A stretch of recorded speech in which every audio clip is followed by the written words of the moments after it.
Olá, jovens professores, a paz do Senhor Jesus a todos. Eu me chamo Deise, congrego no Jardim do Estádio e sou a comentarista da revista para jovens neste trimestre. Hoje vamos falar da nossa 11ª lição, que tem como título Um Coração que Deus não escuta. Para começar, quero dar uma dica de leitura. Dessa vez de um autor chamado John Knox, ou também John Knox. John era um escocês do século XVI, foi um dos reformadores da igreja lá na Escócia na época e também o fundador do presbiterianismo. Neste livro, ele nos apresenta um tratado sobre a oração.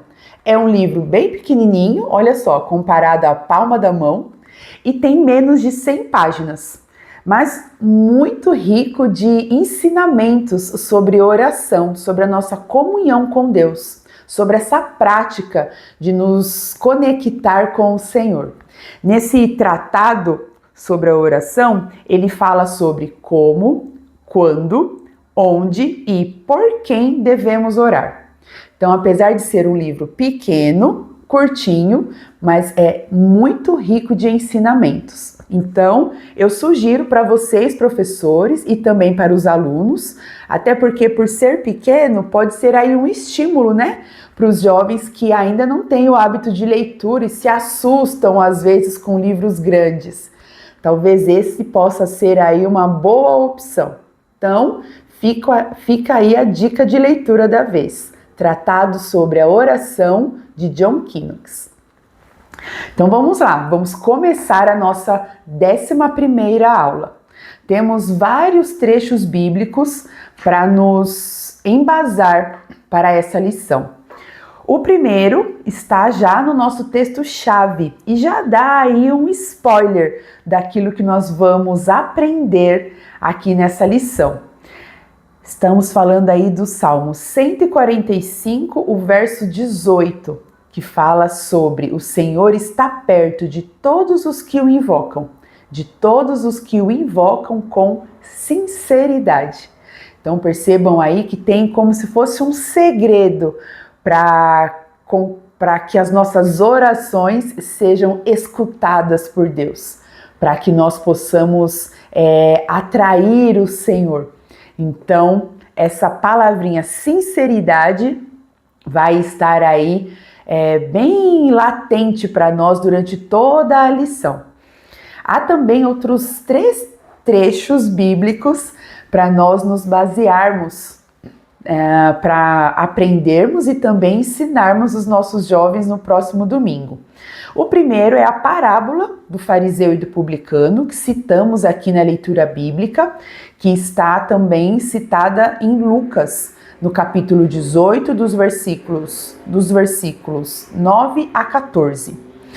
Tem também um trecho de Oséias, no capítulo 14. Então, são 2 textos que vão se complementar, né? Oséias 14 é o último capítulo do livro de Oséias e tem poucos versículos.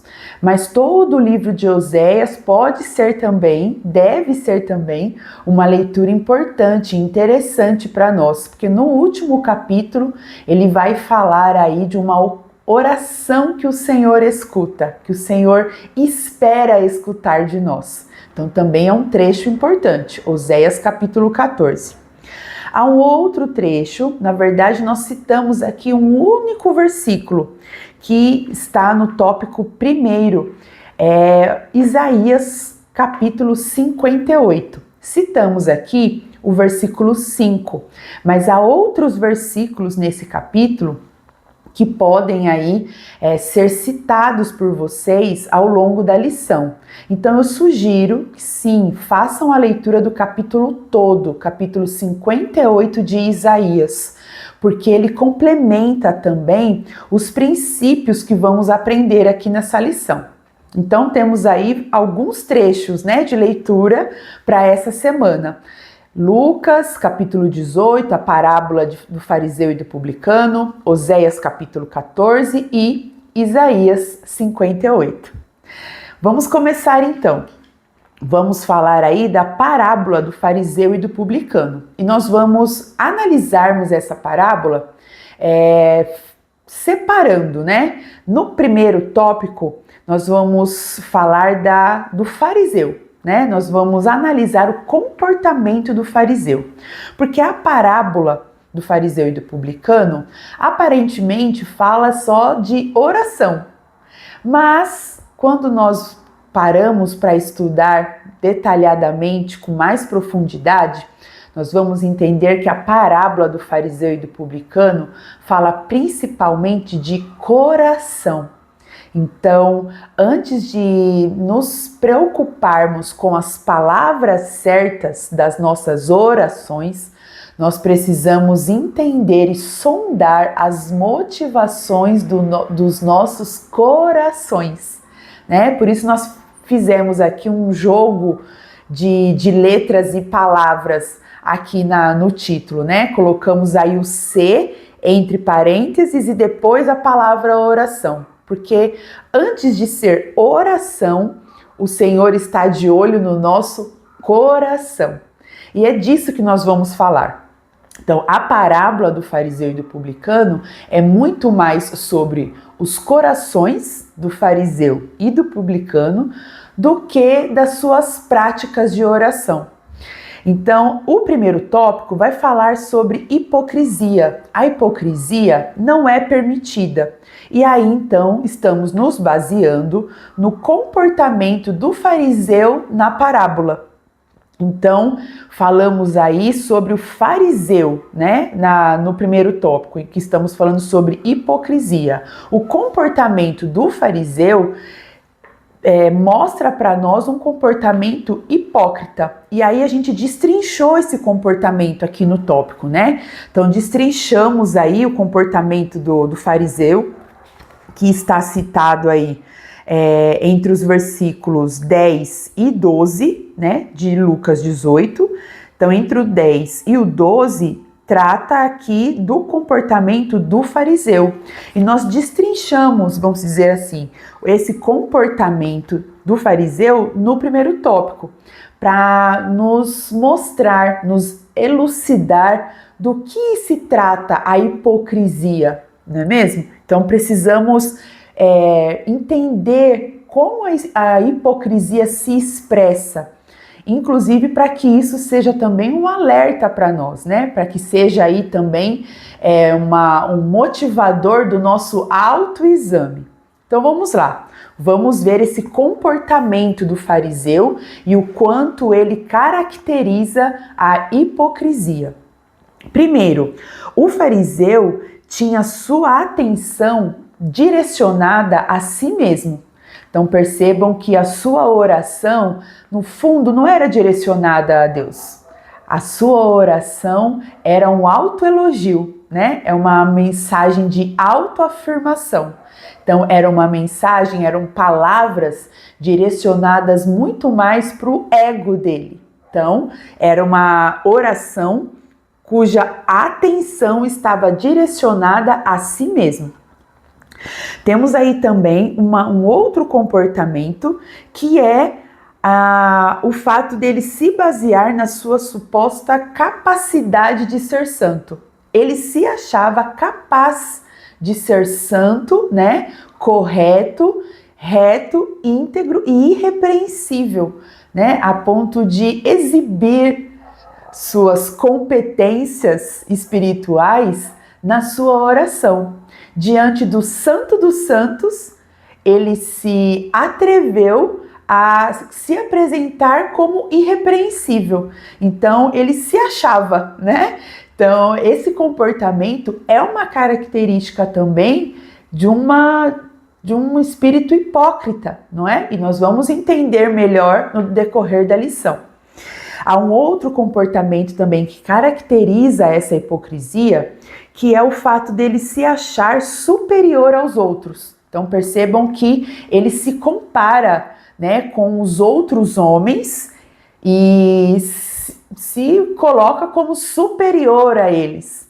Então ele também se compara num status melhor, né? Se se acha, mais uma vez aí, superior aos outros. E isso motiva o último comportamento, que é o comportamento de julgar os outros, né? Então ele julga. Então aquele que se acha superior aos outros, em paralelo, ele também se torna capaz de julgar os outros. E quando julga os outros, ele está subestimando, e aí ele também está se colocando como juiz, né? Então a hipocrisia também aí está misturada com a soberba, com a arrogância, né?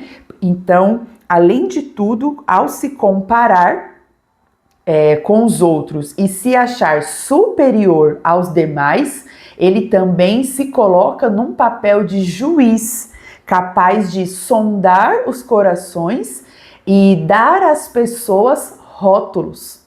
Olhem só como é perigoso esse comportamento, não é mesmo?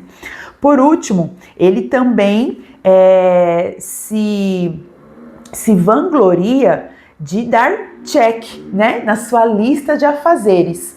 Então ele está o tempo todo preocupado com regras, com afazeres, com a sua capacidade de cumprir, né, com procedimentos. Então ele cumpre com tudo isso, e aí isso faz com que ele também se vanglorie, né, como uma suposta motivação de sacrifício, né, quando ele fala ali de dízimos e ofertas.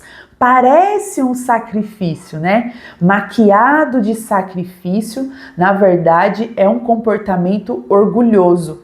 E tudo isso, todas essas atitudes caracterizam um coração hipócrita. E o que é a hipocrisia? Colocamos aqui na lição. É um hábito que se baseia na demonstração de uma virtude ou de um sentimento inexistente. Aqui é o momento em que nós usamos o texto de Isaías, capítulo 58. Porque o capítulo 58 de Isaías, o Senhor está proclamando, na verdade, convocando o profeta para clamar em alta voz, né? Levantar a voz como uma trombeta.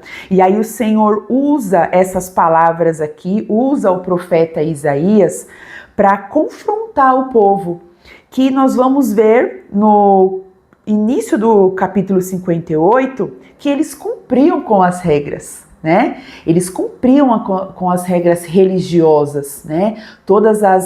Os afazeres, toda a rotina religiosa era cumprida pelo povo de Deus. Então no versículo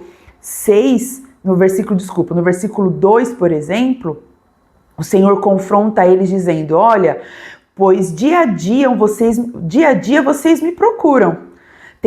Tem prazer em saber os meus caminhos, como um povo que pratica a justiça, né? E não deixe os mandamentos do seu Deus. E aí no 3 ele pergunta, né? Mas vocês dizem: por que jejuamos nós e tu não atentas para isso? Olha só, o povo pergunta para Deus, né? Mas estamos jejuando, por que o Senhor não dá atenção para os nossos jejuns? E aí o povo também pergunta: por que afligimos as nossas almas e tu não o sabes?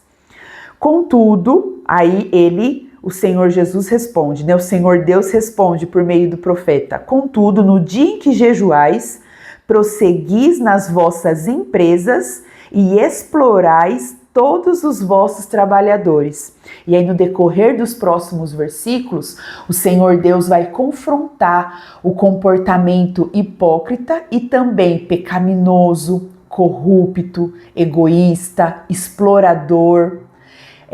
O Senhor vai confrontar, porque nesse capítulo 58, o Senhor mostra que o fato de cumprirmos com todos os afazeres, entre aspas, religiosos, não significa que o nosso coração está servindo a Deus de verdade. Porque talvez dentro do âmbito litúrgico, religioso, nós estamos fazendo tudo certo. Mas na vida cotidiana, muitas vezes nós estamos acostumados a comportamentos contrários à palavra de Deus. Então, o Senhor está falando aqui, por exemplo, no versículo 3, a respeito daqueles que são patrões, daqueles que são líderes, né? Daqueles que têm trabalhadores, aqueles que exploram os seus funcionários. Então, o Senhor confronta, olha, de que me adianta o jejum de vocês se quando vocês voltam para o trabalho, vocês exploram as pessoas que trabalham para vocês?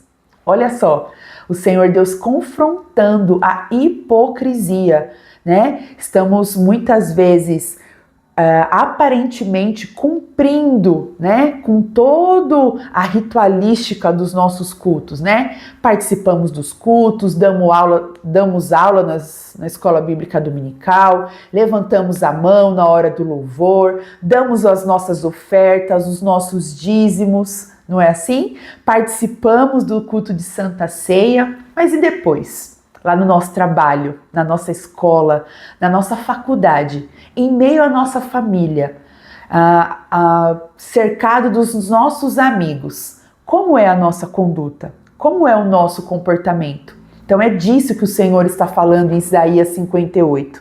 E aí no versículo, a partir do versículo 6, né, que nós citamos aí o versículo 5, no 6 ele fala, não é este o jejum que escolhi? Que soltes as ligaduras da impiedade, que desates as cordas do jugo, que deixes livres os quebrantados. É disso que o Senhor está falando, né? De que me adianta o nosso jejum de comida, se na hora que nós precisamos ser solidários, caridosos, generosos, justos, verdadeiros, nós descumprirmos tudo isso? De nada adianta. E aí no versículo 9, o Senhor vai falar, olha, se vocês, na verdade, fizerem o que é certo, aí ele fala no 9, então clamarás e o Senhor te responderá. Então o Senhor está falando aqui de um coração que ele escuta. Que oração o Senhor escuta? É a oração movida de um coração convertido ao Senhor. Não é a oração movida pelo ritual do culto, pela liturgia, né, dos nossos cultos. Não, é uma oração que é motivada por um coração que quer servir a Deus de verdade, dentro e fora da igreja. Então ele fala no 9, o Senhor, então clamarás e o Senhor te responderá, gritarás e ele dirá, aqui estou. Então a gente linka com o Salmo 145:18. Perto está o Senhor, de todos que o invocam em sinceridade. Aqui em Isaías ele fala, ó, se você gritar, eu vou prontamente te responder dizendo, aqui estou. E aí ele fala, se tirares do meio de ti o jugo, o estender do dedo, ou seja, o comportamento de julgar o outro, né? E o falar iniquamente, palavras torpes, palavras de mentira, e se abrires a tua alma ao faminto e fartares a alma aflita, aqui o Senhor está falando o quê? De solidariedade, generosidade. Então a tua luz nascerá nas trevas e a tua escuridão será como o meio-dia. O Senhor, nos capítulos 58, já estava ensinando, né, o povo sobre uma oração que ele escuta, um coração que o Senhor, para o qual o Senhor se atenta. Então o Senhor Jesus, na parábola do fariseu e do publicano, está nos ensinando também esse princípio que lá por meio do profeta Isaías, Deus já havia falado, já havia ensinado. A hipocrisia, né, a nossa capacidade de cumprir com regras e fazer, né, tipo, por fazer, não é suficiente se o nosso coração não estiver convertido ao Senhor. Porque se o nosso coração não estiver convertido ao Senhor, tudo de bom, entre aspas, que nós fizermos será apenas temporário, fútil e hipócrita. E aí nós já chegamos no segundo tópico. Por quê? Porque não é performance, não é o nosso desempenho, né? O fariseu, ele se garantiu na sua performance, no seu desempenho de ser santo, de ser filho de Deus, de ser um escolhido de Deus. Ele achou que o bom desempenho dele garantia, né, a atenção do Senhor, os ouvidos inclinados de Deus em direção a ele. Mas não, nós vamos entender agora com outro personagem, que é o publicano, o cobrador de impostos. Vamos entender com esse personagem qual é a oração que o Senhor, para a qual o Senhor se atenta. Então não é sobre desempenho, não é sobre performance, é sobre sinceridade. E esse é o nosso segundo tópico da lição. Temos então o publicano que se humilhava, né? Na parábola ele se humilhava e sequer erguia os olhos para orar. Por quê? Porque ele sabia que era um pecador. Ele não via nele qualquer capacidade ou um menor desempenho para que pudesse atrair a atenção de Deus. Ele simplesmente clamava a misericórdia do Senhor.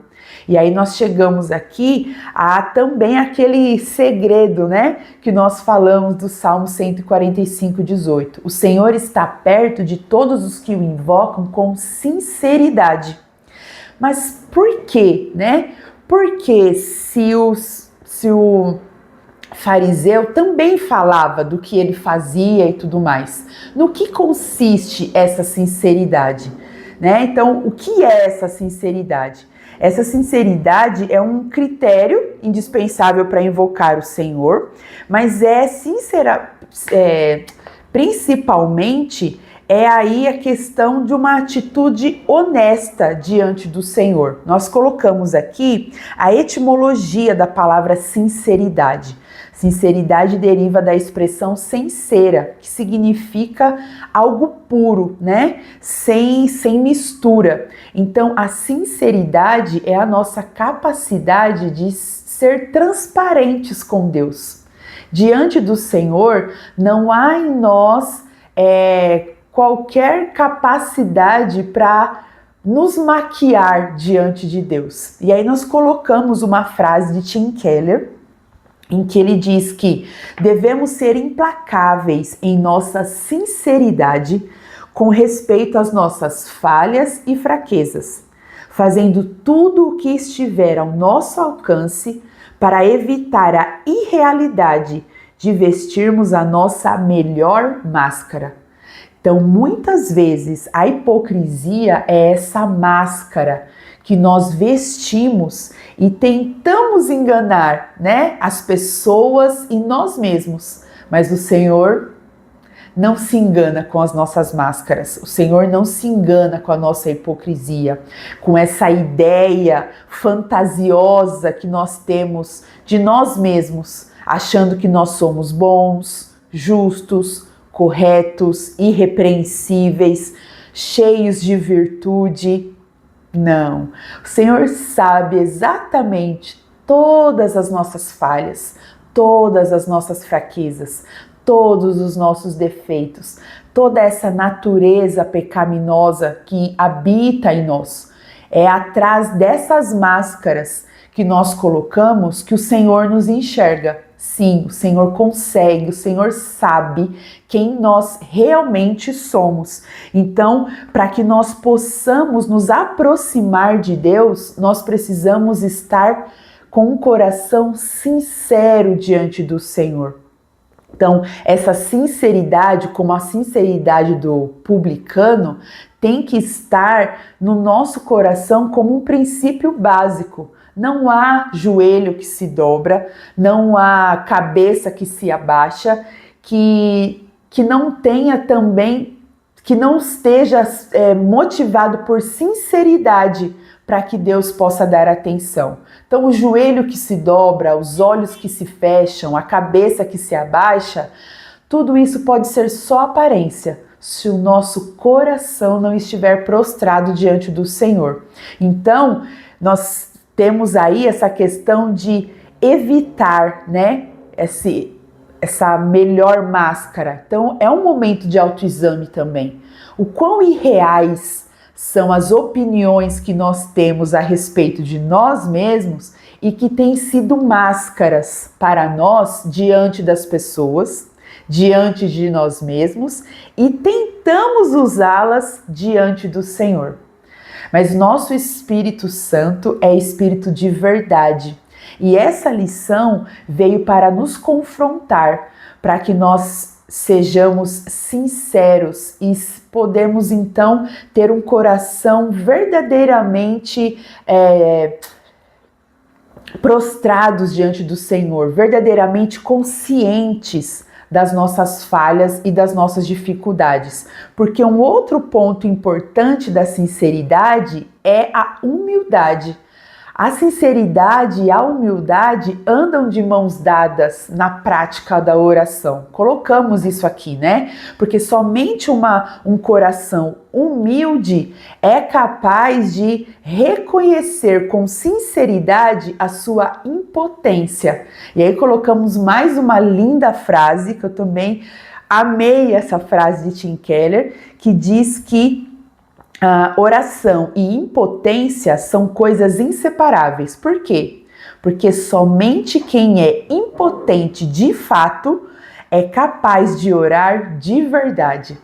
Apenas quando nós nos reconhecemos como impotentes, incapazes, dependentes da graça do nosso Senhor Jesus Cristo, somente neste momento as nossas orações são ouvidas por Deus, porque o Senhor está de olho em nós por trás das máscaras. Então, que seja essa lição aqui uma lição de autoexame, de confronto mesmo, para nós professores e depois para os nossos alunos no domingo pela manhã. Vai ser desconfortável, talvez, né? Vai ser bem confrontador, mas é necessário, porque o Senhor quer construir para nós um estilo de vida de oração e comunhão com o Senhor.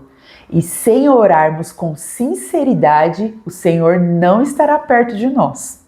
Então, precisamos entender a importância da sinceridade. E aí nós chegamos ao terceiro tópico. Se somos confrontados, né, com a parábola do fariseu e do publicano, se temos aí a necessidade de ter um olhar, uma análise, né, uma consciência sincera e humilde diante do Senhor, para que então possamos entender o quão impotente nós somos, então nós chegamos à atitude do arrependimento. Então, nós colocamos aqui como título do terceiro tópico, caia na real, arrependa-se. Exatamente isso. Sair da irrealidade, né, daquelas opiniões fantasiosas que nós temos a nós mesmos, sobre nós mesmos, é cair na real. E qual é a real? A real de que nós somos pecadores, falhos e dependemos do Senhor. E o arrependimento é essa rota, né? Essa rota de dar meia volta, essa rota de nos converter de volta ao Senhor. E aí nós chegamos ao texto de Oséias, no capítulo 14, porque é um trecho em que nós vamos entender como funciona esse arrependimento, como nos arrependemos. O texto de Oséias capítulo 14 nos mostra aí talvez um passo a passo, né? Nós colocamos aqui na lição. Então, como é esse conselho? O Senhor, por meio de Oséias, dá um conselho para o povo de Israel, para que eles se voltassem ao Senhor, se arrependessem. Então, vamos destrinchar aqui principalmente os primeiros versículos do capítulo 14. A primeira coisa, né, a primeira atitude que nós precisamos ter para expressar arrependimento é reconhecer o nosso erro. Precisamos reconhecer o nosso erro. Deus disse para eles, olha, os seus pecados causaram a sua queda. Nós precisamos entender que a nossa queda não é uma responsabilidade dos outros, os nossos pecados não são responsabilidades do próprio Deus e muitas vezes nem mesmo do diabo. Nós vamos entender que o Senhor vai confrontar o povo dizendo que os pecados deles causaram a sua queda. E é assim conosco também. As nossas quedas são causadas pelos nossos próprios pecados, pelas nossas próprias concupiscências. Precisamos reconhecer isso.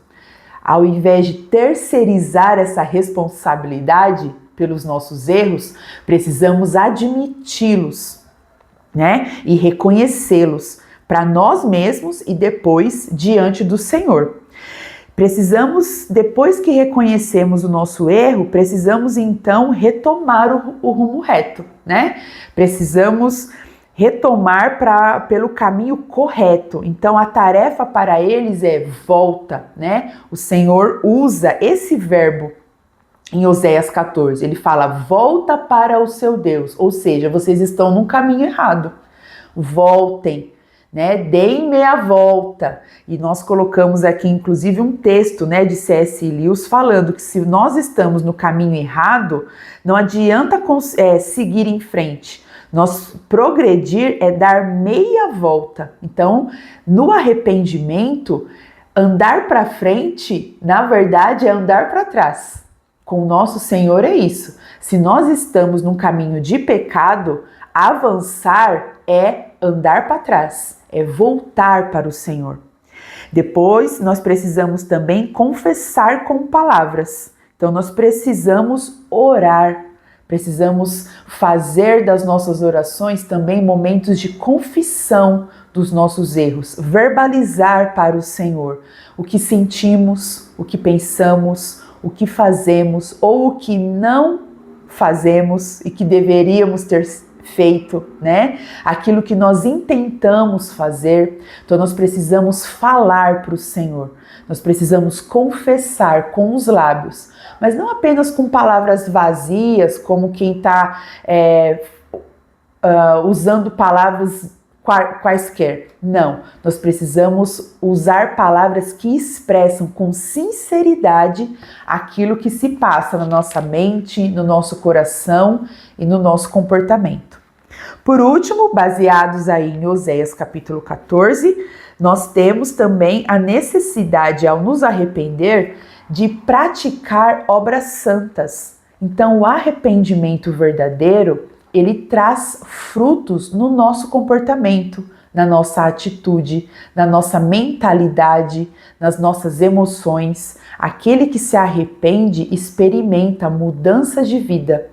E essa mudança de vida é expressada por meio de um novo comportamento, novas atitudes, né? Colocamos aqui. É um caráter que é transformado e, por consequência, pratica boas obras, obras santas. Então, o capítulo 14 de Oséias nos dá aí esse processo, né, as etapas desse processo de arrependimento que todo cristão precisa percorrer, porque faz parte do estilo de vida cristão o arrependimento.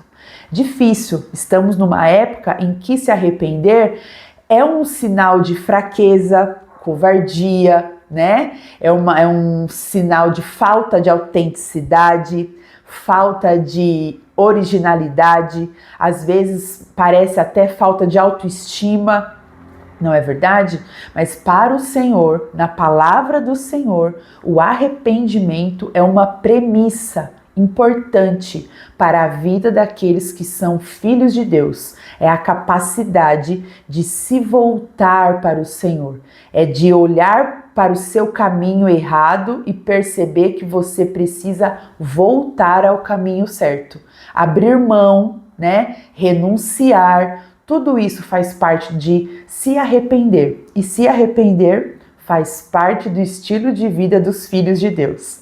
Então, quando nos arrependemos, temos um coração sincero e humilde, temos então um coração escutável por Deus. Chegamos ao nosso último tópico da lição, porque o Senhor tem uma preferência especial pelos que se humilham, pelos que se arrependem, pelos que se voltam para Ele, abrindo mão da sua vontade, das suas opiniões, das suas práticas pecaminosas. Aqueles que se humilham têm aí a preferência especial do Pai Celestial.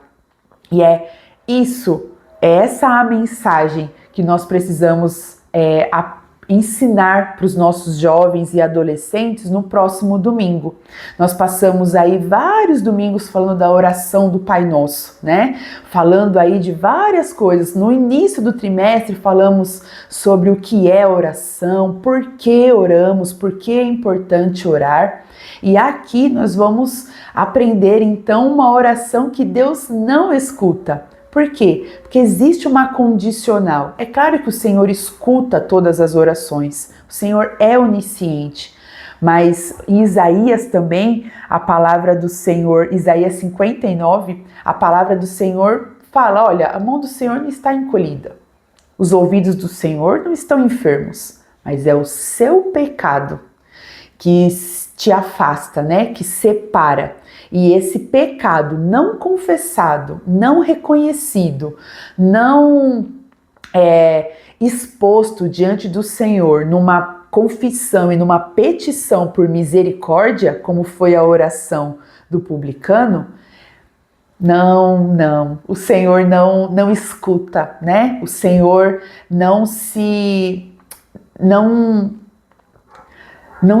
coloca à nossa disposição enquanto somos obstinados, teimosos ou hipócritas. Que tenhamos então uma aula confrontadora, mas também uma aula de crescimento, de amor, porque o Senhor é esse Pai que nos confronta, nos repreende, mas nos repreende e nos confronta por amor, porque quer estar pertinho de nós.